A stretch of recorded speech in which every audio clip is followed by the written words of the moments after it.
intro video thing, how they have that for the movies. It's awesome. What is up, Profitable Stylist? Here we go this week. We are having fun, goofing off before we were going live. Bad haircuts, and what do you do? Like, And what do you do? What do you do when you mess up? Bernard doesn't really have much of an opinion because he never messes up anything. I have a But lot of opinions.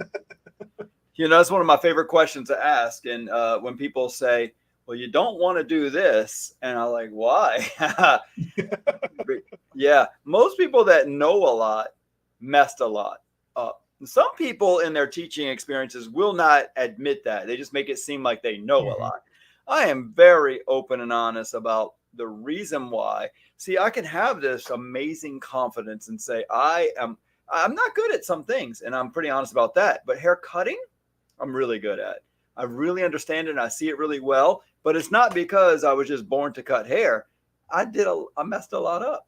Now, I remember the very first woman's haircut at a JCPenney salon. My first year of cutting hair was at a JCPenney salon in Slidell, Louisiana. And I remember I was so proud of this lady's haircut. I cut her hair, probably a lot of layers too, but it was above the shoulders. And I remember, and this is like 30 something years ago, but this is the kind of stuff that sits with you when you mess up. And I remember saying, what do you think? And she goes, well, I'm going to have to go home and put a wig on now. Oh, and you were so proud of that haircut. I didn't even know what to think after that. I mean, I didn't cry, but I wanted to. I was so like, wait, what? I thought it looked pretty good, but God, I guess it only really matters what she thinks, really, because she walks to the front. I'm pretty sure she paid because I wasn't smart enough then to offer anything like, I don't know. I didn't even do extensions. I couldn't even make her hair longer any kind of way. It was like my first year. I didn't get into extensions for about 6-8 months into that first year doing hair. So that first few months, I was just like, sorry. I didn't even. Whoops. My bad. Learning experience. Now, I did get challenged with something at a meeting. I go to this group meeting with a kind of a think tank with a few other people, business owners, kind of a BNI group meeting. And they brought this art project for our little Halloween party, I guess. Everybody brought some food and we sat and eat and talk and just get to know each other instead of doing the business side of it. And one girl brings these little sugar cookies and little baggies full of icing, and her business is a cookie decorating business and cakes. And she's going to teach us all how to decorate a couple of cookies as a fun art project, I guess. And she starts squirting it and it goes on really good. And I couldn't quite get it. And so a couple of people made fun of me and said, well, Bernard, we thought you'd be better at this being an artist. And I was like, interesting. I never thought of myself as an artist. And it made me start thinking internally. And then I realized, I said, guys, I want you all to hear me right now. I'm not an artist. I'm not an artist. I think that cutting hair can come from two directions. Some people are a little of both. Some are all one or the other. But cutting hair can be purely artistic or purely math, science, and geometry. Technical, and that's me. It's very technical. And the reason why I can kind of confirm that is I cannot do an updo because an updo is more creative. There's a little technical to it. There's some things that you do over and over again, but I practiced that a few times and I just kept messing it up. I could never get it. And that's where I started to realize there's, even color can be, and I know you're really good at color, but I think you come more from a technical side than a creative side. Would you agree? Mm-hmm. Yeah. And my son named Bernard married a girl named Mallory. And I just remember talking to her one time and I said, man, I watch you and you never write down formulas. And she goes, I know, no, because I never do it the same way twice. And it always never writes it down. No, it always comes out great. Very creative. Yeah. And to me, I looked at it as very unorganized because to me, I'm thinking you got to have a roadmap and it's got to be exactly the same. Even my highlights, I could part off and I'd find, the exact same sections, and I could highlight just the roots of the pieces I did before because I had a pattern. And so to me, not messing up comes out of pattern. To some people, it's somewhere in that creative mind that I cannot even understand or explain or even help somebody with. I just know that some people do everything out of a creative mindset and some do it more technically, and some probably can blend the two. So when it comes to messing up, for me, I could easily adjust a little longer, a little shorter, a little thicker. With texturizing shears, my biggest mess ups with texturizing shears was I was cutting a lot of young boys' hair in high school, and they, it was like when that first going up like this or coming down forward, and doing most of the cut with thinning shears, just really, really chopping it up. And it was real edgy and piecey. It wasn't super sharp, 15, 18, 20 years ago. There was a period there where they were loving it. And I had a lot of young boys coming in high school, and I'm really just really, and then I went a little too far in a couple of, and it just looked like a fuzz ball because it was so textured. It looked frizzy fuzzy. And one boy got a little mad and he said, I don't like it.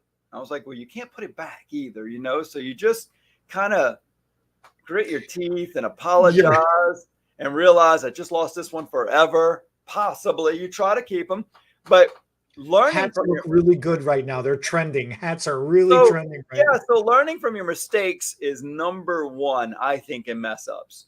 And then I'm gonna let you talk a little bit, but then I'd like to go into what do you do to fix mess ups, because I think that's what we need to talk about, your own mess ups and other people's mess ups, because we got both. So you ever mess anything up? The reason why I became technical at hair color at the level that I am is because of my first appointment ever, my first paying appointment behind the chair. Yeah.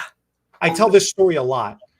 I grew up in behind the scenes. I grew up doing stage work and photo shoots first before I worked in a salon.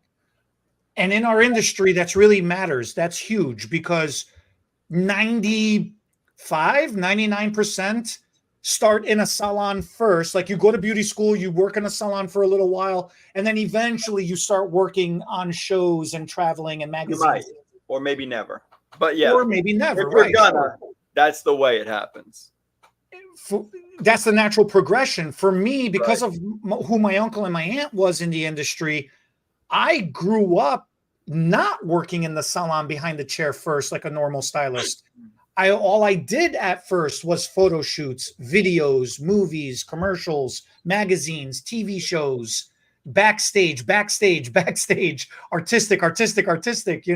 So I had these grandiose ideas of, if somebody would say, are you an artist? No, I am an artiste. And then slap them with the gloves. Yeah. Yeah. And it was just like my first client, my first paying client. I will always tell this story forever. Her name was April. I won't say her last name, but her name is April. All she needed was a simple partial highlight. Top panel, sides. That's it. Nothing more, nothing less. Normally it takes about 20, 30 minutes. If you're slow, maybe 30, 45 minutes. It took me 4 hours. That's common for people's first highlights. And I was slicing. I wasn't even doing weaves. I was just taking slice. What took? I don't know. How did slicing take that long?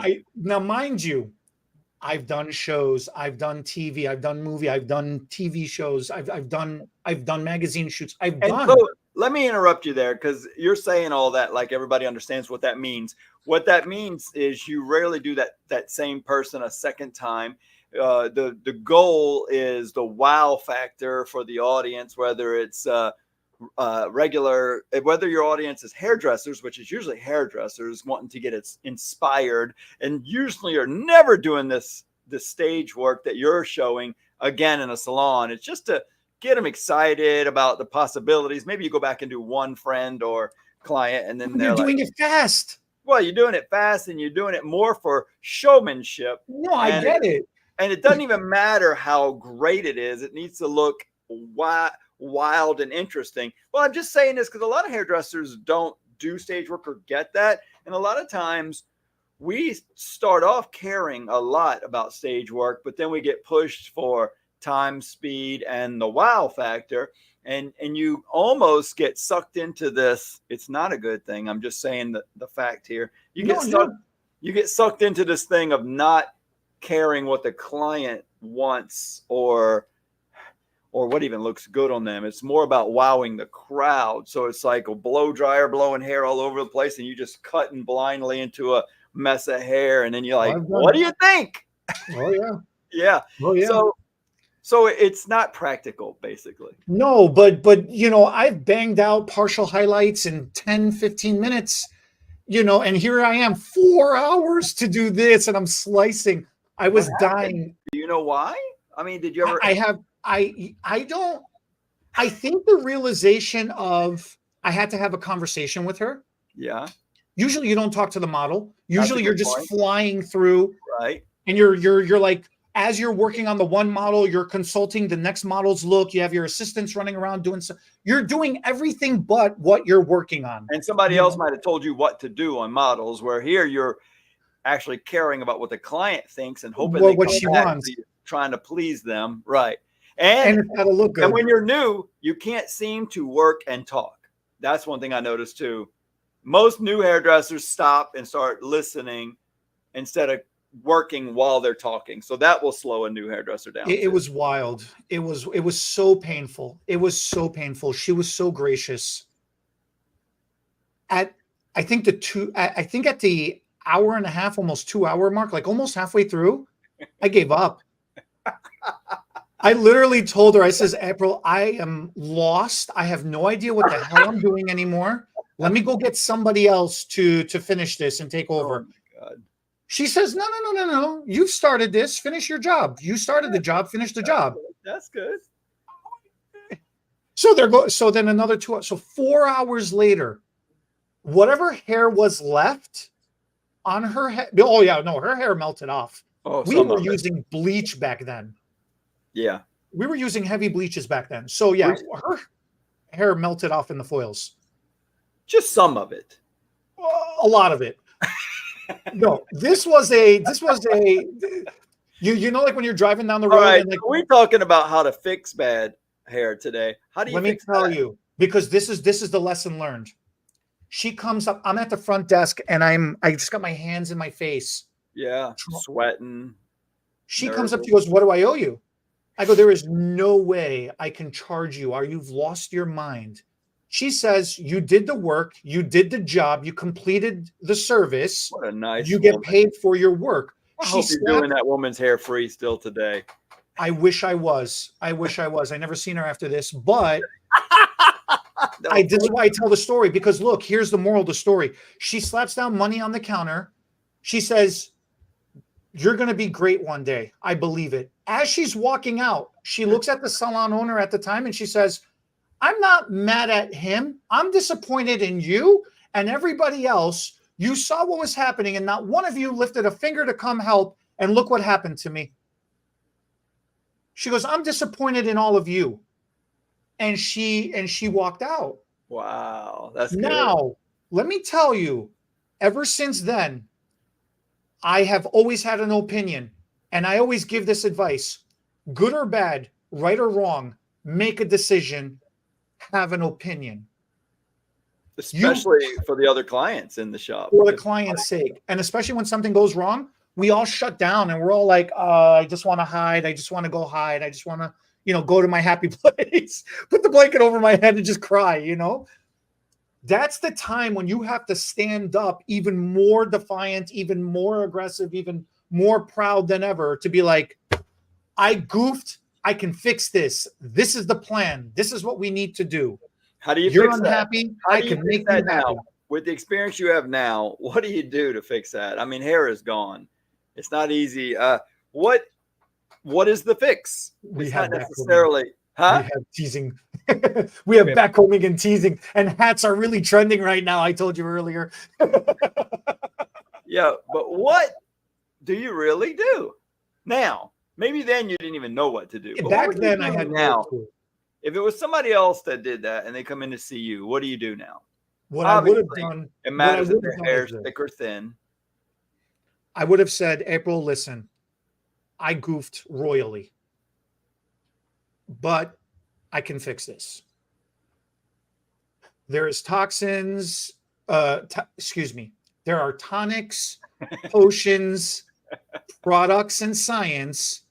We will have your hair grow back quickly. In the meantime, I will rebalance your color out to blend the hair loss after your hair melted off. You've got patches. I will rebalance your hair color to blend out the patches. I will restyle your hair to give it the illusion of fullness, and I will show you how to blow dry your hair at home. So then this way you will blend the patchiness. I will put you a standing appointment every week. You can come in every day if you want to. I don't care. I will blow dry your hair for you every morning. I will come in every morning. I will own my disaster. It's not even a mistake at this point, you know? So that's the most important thing, I think, is taking responsibility, because I would just say it was probably their fault from their using well water. Just kidding. We should remember that video of all the excuses. We did all the excuses hairdressers have. It's probably the barometric pressure because I did everything right. There's no reason your hair and Jupiter are not in alignment. The stars are not aligned today. It's definitely not my fault that your hair fell out. And that is the you know, so did you have caffeine this morning? Did you smoke a cigarette this morning? Well, and so many hairdressers will just clam up, like you said, not say much at all. There'd be this tension. Nobody knows what to say. The client doesn't know how to complain well enough, and the hairdresser won't admit they're looking like, oh, I don't even know what to think right now. And then maybe they do charge them at the front desk, and then they leave. They don't reschedule them because they don't really want to see that client again because they know they're going to complain next time. So then the client leaves and they don't necessarily complain. Sometimes they pay, and then there's no relationship. And I think that you lose a client forever like that. And I have done, like you just said, a lot of bad jobs. And I mean, I've done so much great work, but every once in a while and there's levels of mess up, right? There's so many levels. I've done hundreds of little teeny tiny, like a little off, like, oh, that's a little longer on one side than the other. Or, with thinning shears, that is a lot of art because you can take the right side of the head and go 1, 2, 3, 1, 2, 3. And that's about as scientific as you can get with trying to thin evenly on two sides of the head. But mostly it's by look and feel. So that is going to go into an artistic bit. And then you don't learn that thinning fine hair 1, 2, 3 times and thick hair 1, 2, 3 is completely different. 3 times on thick hair might not even show. You might have to do 12 thinnings on one section to make it look like 3 on some. So you cannot learn that without doing it and looking and thinking, I should have did a little less. Next time. Oh, yeah. So to me, the whole journey has been about kind of keeping track, taking notes in the customer's file, which so many hairdressers don't do. And immediately after I'm done, try to, in my own head, put in the notes what I would adjust for next time. I think she would have liked a little more highlights, a little less highlights, a little lighter, a little darker, a little redder. I left the root color on for what it recommended, but I still could see through it a little bit. I probably need to either add a little heat or a little time to get that cuticle to open and get it to maybe go up on the volume a little. So, you're just taking notes and adjusting, always adjusting for perfection, because you never get perfection. But if you're always trying to do a little better on each client you have, then that's how you get so good that people call you an expert or think that you. So I was teaching somebody this morning, and it's just where the section was held. And I said where she needed to hold her section. She said, I can't find my guide. I said, I don't think you're holding the section at the same angle as you were at the last time. I think you need to drop it a little bit. We talked about a 45-degree angle, which is kind of debatable. And then she goes, like 5 minutes later, she goes, you're a genius. I'm like, I'm far from a genius. But yes, to a brand new hairdresser starting out, to somebody who has done it so many times, like second nature now, I look like a genius to somebody, a new body, cutting hair. Body. But I feel like I'll never be there. And I think that's a healthy place to be. I'll never be perfect, but I'll keep trying. And I do look around and think, I am better than most at cutting hair. I am worse than most at updos. I'm good enough with color and highlights to get by. So knowing where you are in each category is important to me. But I'll tell you this way, Bernard. Go ahead. A little bit of honesty and a lot of humility. Definitely. Check your ego. And we'll stop the bad reviews too. Well, I mean, we'll talk about bad reviews, but here's another thing. As I do clients now, because I still do clients, I just got asked this question Saturday or maybe the Saturday before. She's like, oh, the client that I was working on, I inherited somebody else's mess up. So I do a lot of correctives. Ever since April, I've been dived head deep into, mastering correctives, or at least getting good at correcting. So I was telling her, oh, look, we're taking you into your fall color. You're doing so much better than what we started, blah, blah, blah, blah, blah. She goes, do you ever make mistakes? And I got so excited to talk about mistakes and making mistakes and taking chances. Yeah. And to this day, she goes, oh, maybe when you were earlier in your career. I go, no. I just messed up somebody's hair last week. She goes, well, you better not do that this week. I go, hey, I fixed your hair. I have at least one-time credit to mess up your hair too. Right. Yeah. Yeah. So you make light of it. You make a joke of it, but you get excited to share that you are human. You do make mistakes. You do take chances. You do swing for the fences because you care enough to do good. Or not the fences. So I like when you said take chances. I think that's interesting. I look at everything on a scale. Like you say, take chances. Well, you can take chances from teeny tiny to swinging for the fences, like you said. So it reminds me of me mitigating, protecting my potential chance taking. To give an example, let's start with a consultation. Then let's talk a little bit about some mess ups, and then what we do to fix some mess ups, whether they're ours or others. So the first thing I do in a consultation is I'm trying to figure out how to get there without messing up and making them happy, right? That's what the consultation should be about. And you don't learn about these problems till you just mess them up. And one could just be the pricing. Tell them what you think it's going to cost, or tell them exactly what it's going to cost. And if it takes you more time, energy, and money to do it, well, then you eat that, but they're expecting to pay what you guess it's going to cost. So give a good guess. Guess a little high if you think this is a little difficult one. But for me, one of the things that has saved me from a lot of, probably still made a bit of a mistake, but saved me from the client not being happy from the not quite hitting the target, was I started to learn that the target is difficult to be 100% perfect, in a lot of cases. So I would always ask the client this is when I'd blame it on creativity. I said, color or cuts or styles, mostly color though. I would say color in your hair blonde is not an exact science, right? I'm going to put a chemical on your head. We're going to shoot for a color, and we might be a little off. So this is what I want to ask you. This is our first time working together. I don't know how your hair is going to respond to the chemicals or the color or the bleach or the lightener or whatever we're going to call it. But I'm going to do my best to make your hair look like the picture you showed me. But if I were to swing a little left or right, or a little darker or a little lighter, which would you prefer? Would you be okay with me accidentally going a little blonder, or would you be better? And the conservative people are going to say, oh, not too blonde. I'll get in trouble. Yeah. And then most people are, when it comes to dark and light, most people are like, oh, lighter. Yeah. If you're going to accidentally go a little lighter, it would be better. So then I know that as I'm trying to hit that goal, I might go a little on the lighter side, or I go a little on the darker, but I've already gotten permission to mess it up a little.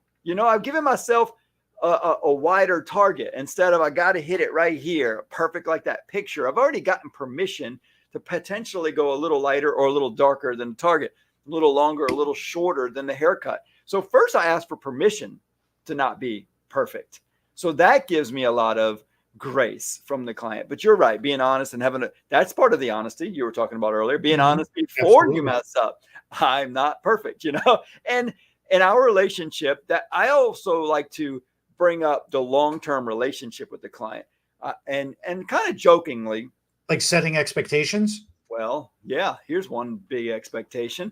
I say, well, I know this is our first time of me doing your hair, but you know, Judy, who sent you, been doing her hair for years. And now that I'm going to start doing your hair, you'll never see another hairdresser for the rest of your life. You know, so it's a little bit of a joke, but also it's like, you're mine, I'm yours, Oh, you're yeah, never sure. going anywhere else. And so it also gives a different perspective. It's like, listen, today we're going to try really hard to get it where you want it, but you can have my personal cell phone number. I want you to be happy because I am keeping you forever. You're keeping me forever. I'm going to see you every month, 2 months for the next couple of decades. So we've got time to adjust and change with the trends. And I love what you do. You know, like we're going to come up with seasonal trends for you, your seasonal trend collection. But today, God, we're going from this brown hair to heavy highlighted blonde hair. It's a bit of a guess, right? And so I'm going to try to get as close to what you want as possible. And you know that as we do your hair over the next few times, feel free to tell me, I think you should have went a little this way or that way, and we'll adjust along the way, and it'll get better and better as we get to know each other better. And then as the seasons change and you want to change, maybe we do that also. But how can it get worse if you really care and a person keeps coming back to you? So when you kind of set up the future, first get that permission to be a little off in the first day, but then also give them permission to call you, text you, complain, or if it's just a little off and you're okay with us adjusting by the next appointment, that's fine also. But be open and honest and let me know. A lot of consultations, when I see a lot of stylists doing consultations, they are so focused. What is that called? The blinders. They're so focused on what they're doing right now in this moment. They forget the business aspect of everything. The And I'm always, relationship, the business, the money. yeah. And I'm always harping about that. The client experience is not today in the chair. It's the overall, like you said, for the next decades. It's a relationship with each individual client. And if you have 160 clients to have a full 100% be booked, like we've talked about in other videos here, I'm so proud of you. You remember the number. I remember the numbers. I listen sometimes, right? But then you're in 160 different relationships. And I'm not saying anything kinky or weird or physical like that. I'm saying mental and emotional. Ramp. You're right. What's your body count? You know, it's you're right though. It's like going to a party, and can you? I always thought that was interesting. I remember people will make comments about people at parties, mostly complimenting or not complimenting me about different children I have. Like, so one of your kids doesn't talk at parties, or so and so doesn't talk at parties. Okay.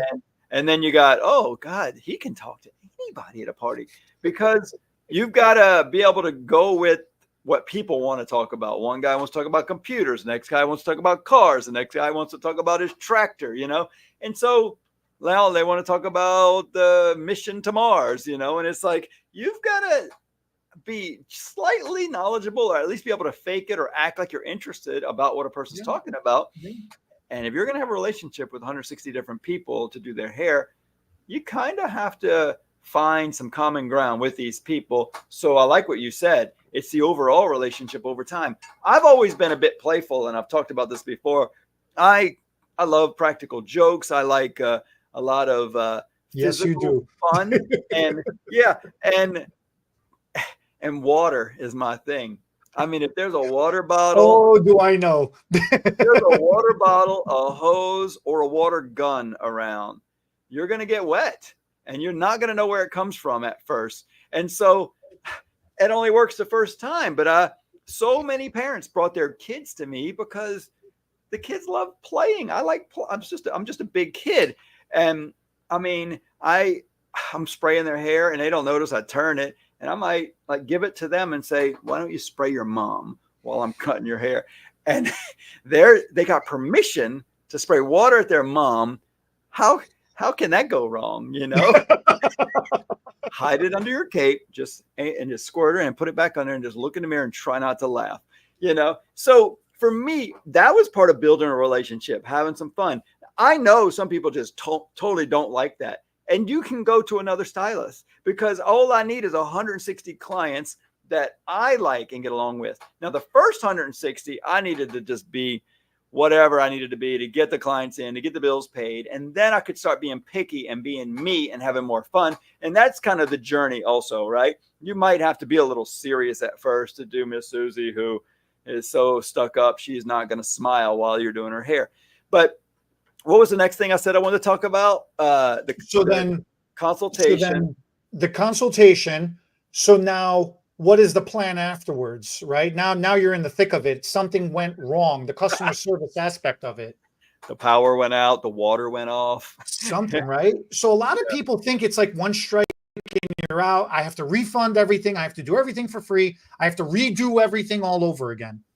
And that's not the right answer. You cannot start all over again, because the hair is different now. It's been changed. Right. So you have to reestablish a new consultation to make a new plan moving forward with now this hair, with what you have, not with what you started from.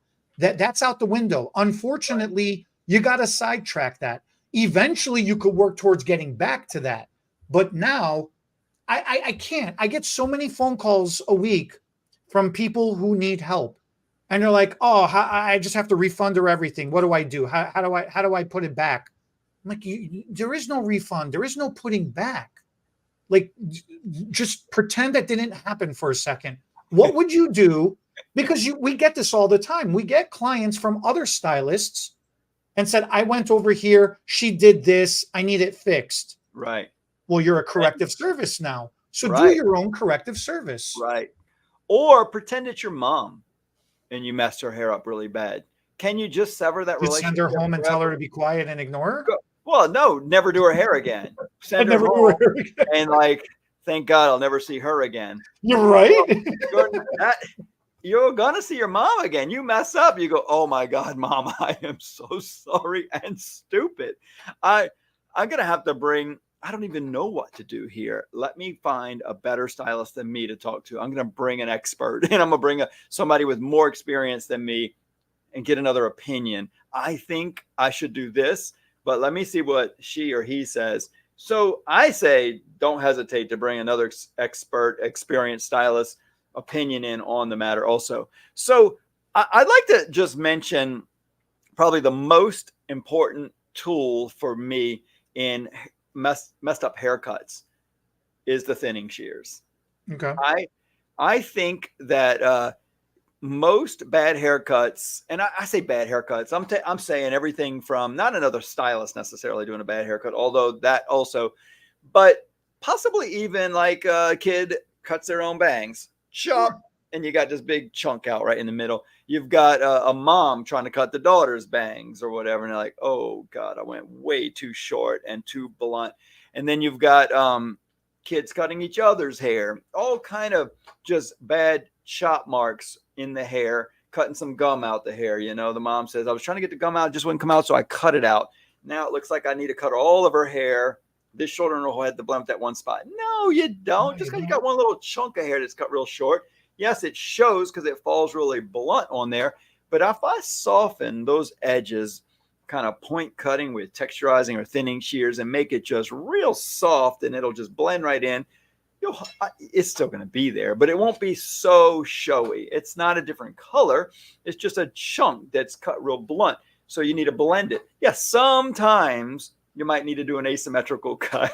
We might go a little shorter on one side and long on the other and be super trendy, or maybe a shorter haircut will work. But usually thinning shears is going to start to make, because most mess ups in haircuts, it's the bluntness that draws a lot of eye attention. Even if the haircut was up to here, if you soften those bangs with thinning shears, it would look a little more like baby hair. It would look a lot softer on the forehead, if nothing else. And then, of course, we could go into hair extensions. Now, these are going to be more expensive fixes, but in a lot of cases, You can pack in a few mini micro keratin bonds, from K-tips, she hair extensions in and around the bald or thinning area, or right onto the short hair and blend it right in. And the cool thing about she hair is you buy a pack of hair, it's 10 strands in a pack. Right. Yeah. You know, a lot of other companies sell 25 and 50 strands in a gross, or 144 strands in their packs. She hair is always, not always, but for a very long time now, for close to 20 years, has 10 strands in a pack. So it's cost effective. And if there's a little mess up somewhere, and the reason we do that is if you want to do some kind of multi-dimensional color blending, every 10 strands could be a different color. So you can easily get 2, 3, 4, 5 different colors. The average person's getting 100 strands or more. So you can literally get 10 different colors. Probably don't need that many different, but you can also just get the one color, one pack of hair, very inexpensive, and just fill in a little bad spot, or add a highlight, a low light, a green light, a red light, a fantasy color. Whew, your turn. That was a long sentence. We have the tools. Okay. I think the most powerful tool for me these days is your cell phone. Call the client and stay in constant communication with your client. Check in, text them every day, text them every morning. Hey, how did yesterday go? Hey, what does your day look like today? Do you need tips? You know, that's good advice. Yeah, you know, because then this way, what they're the thinking. client feels like you're on top of things. Both people cannot be nervous. Somebody's got to be in charge. Somebody's got to be driving. Both of you can't be off the steering wheel and be like, oh, that's it. We're going to crash. Somebody has got to grab the wheel. Yeah, good luck, you know. But I thought Jesus was supposed to take the wheel. Right. Jesus, take the wheel. I like that analogy. Somebody's got to take the wheel. Somebody's got to take the wheel. And so let it be you for now. When somebody's not feeling good, when somebody's feeling down, because if they don't look good, by default, they're not going to feel as good. That's true. And some people, they already don't feel good to begin with. They were banking on the fact that we can make them look good to help them feel better. Yep, true. So be that emotional crutch for them, for that people. Like, here's another thing. I was teaching a class in Oak Brook, and during one of the breaks, I got asked this question. Do you ever feel like you're more of a therapist than you are a stylist sometimes? Where were you teaching a class? What'd you say? Oprah? Oak Brook, Illinois. One of the cities over here in Illinois. I thought you were on the Oprah show. No. Oak Brook. It's the name of a town. Okay. And I was, you know, and one of the stylists, she says, do you ever feel like you're a therapist more often than you are a stylist? I said, you know, that's a very interesting observation. I said, when you're new, you don't realize everything is energy. Some people are giving you energy. You are giving your energy to some people back. Unfortunately, some people are going to suck the life out of you because they need it. That's just how they are. They need that energy. And we are that positivity for them. We are some people's completely, like for some people. We are the charging station. We are the charging station 100%, you know? Interesting. So you just have to be mindful of how you give yourself back to people too. It really does control it. So yeah, you have the physical tools. I love texturizing shear. Thinning shear is my favorite go-to, right behind hair extensions, you know, to blend everything away. The phone, definitely staying in communication, keeping them focused and on track. So when somebody points out that they look goofy, they're mentally strong enough to deal with that criticism. Yeah. Otherwise, the whole plan falls apart. You know. Do you have any fast, easy recommendations in the color world that people might like? Do you have a go-to color fix? I'm going to tell you mine. Color it all black. That will fix all the mistakes. Just I'll tell you, man. Dark brown. No, but is there a go-to for color? The toner is your friend. Toner. You know, Toners we didn't are your tone friend. anything in the 80s and 90s. It seems like we have color prices with a toner price. And my wife said, I don't know why color doesn't just include toner or bleach or lightening, because nobody gets lightener on their head without a toner after. Nobody. And I think that's because we've gone so white with our blondes, right? Because I mean, we were okay with a more of a yellow, golden, honey, wheat type of blonde at one time. But now that blondes have to be white, purple toner is huge, huh? Well, I'll tell you this way though. Yes, what you are saying is accurate and also a little bit inaccurate. Oh, tell me. We So if Inaccurate. you did not get a toner back then, Yeah. you got a deep conditioner afterwards though. Everybody got a deep conditioner. Nowadays, not a lot of people get conditioning services after their color, but they do get toners. So we are still completing the service 100%. It's just the way we're completing the service has changed and evolved. Back then, when we didn't follow up with a toner after a highlighting, we put them with the deep conditioner, we wrapped them with the processing cap, we popped them under the dryer, and how long you sat under there depended on how long you were running behind schedule. Nowadays you sit with a toner, it's still sealing down the cuticle, it's still completing the service. Some people don't believe in clear glazes, but that also does complete the service.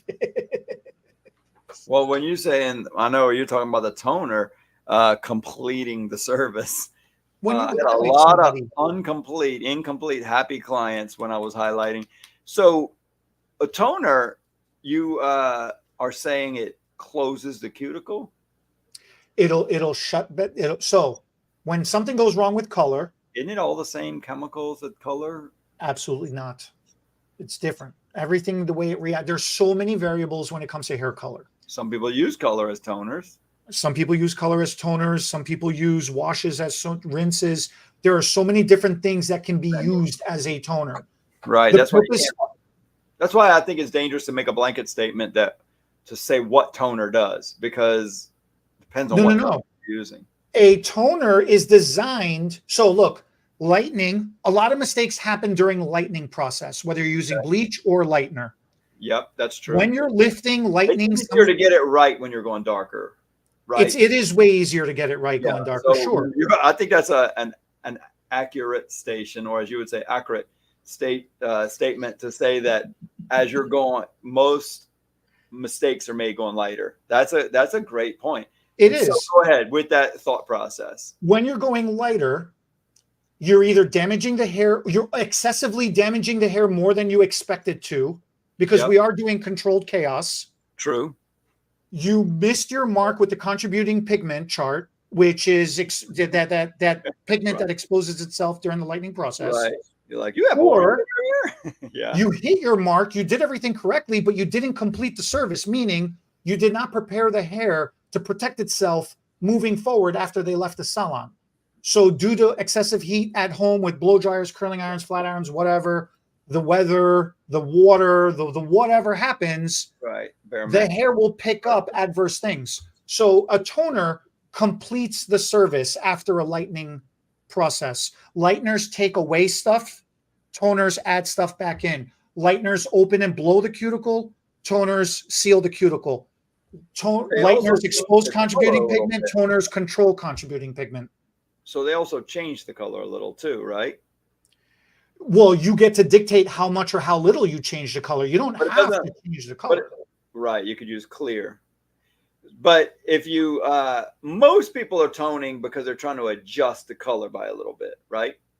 If they're off, like if they wanted this blonde, but it came out a little more yellow, or it came out a little more gold, or a little more brassy, whatever the words are, they're all interchangeable. But yeah, you missed your mark. You wanted this, you got this instead. Most people will put a toner just to adjust and control the unwanted warmth in hair, or to warm it up a little bit more if you want warmer. How is it? What is it you're using that is different than color that's closing the cuticle? Because you're using deposit only. You're using a demi or a semi-permanent color.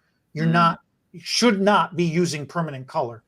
You should be using a semi or a demi, or you should be using some kind of, and if you don't need color, if you don't need to adjust the color, then you should be using some kind of a conditioning treatment to tone the hair. Complete the service afterwards. Set yourself up for success. Okay. Interesting. So that's the color tip. The thinning shear for the cutting tip, hair extensions for if you went too short. showing somebody how to hold their blow dryer with their brush. We blow dry people's hair all the time, but we don't think about this. We forget. At home, the client has to hold the blow dryer with one hand and then hold the brush with the other hand, and they have to do this, or they have to do this. It is an uncomfortable, unnatural body position that cannot be sustained very long. You get fatigued. So you start off on one side real nice looking. By the time you get to the other side, you're all pooped out. You're like, and the hair goes up in a ponytail.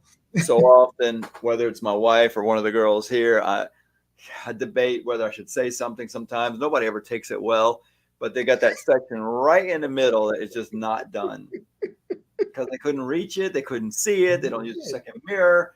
If we haven't left the house yet, I tell my wife, so you missed I know a lot of you guys are like, well, why aren't you doing your wife's hair?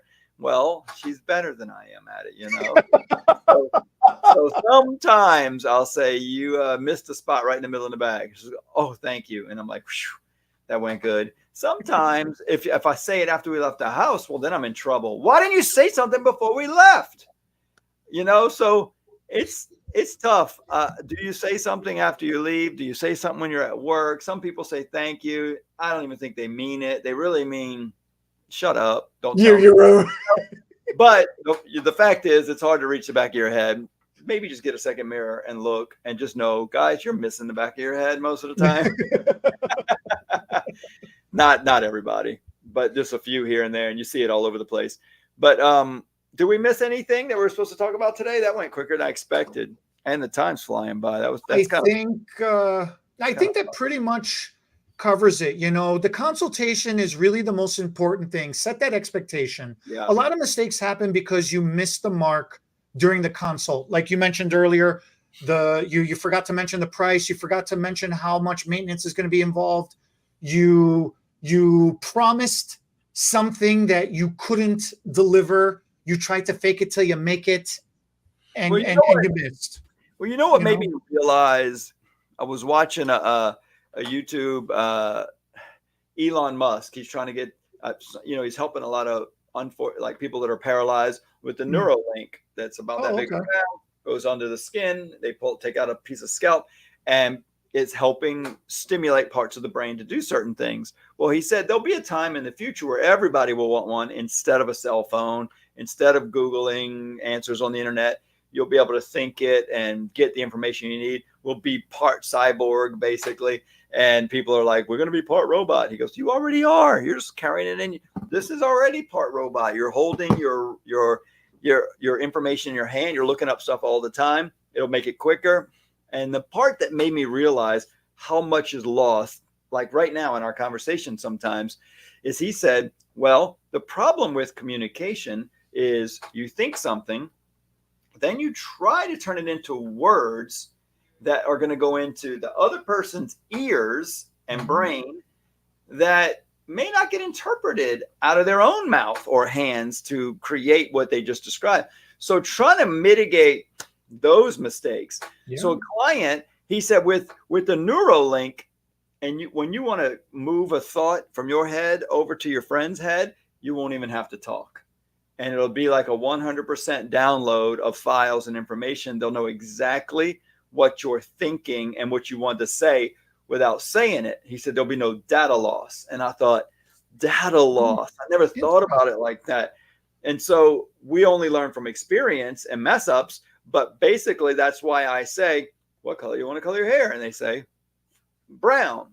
And you go, what shade of brown? Yeah. Show me a picture. In the old days, we'd look through a magazine at least, Now we say, look it up on your phone right now. Go grab a book from up front.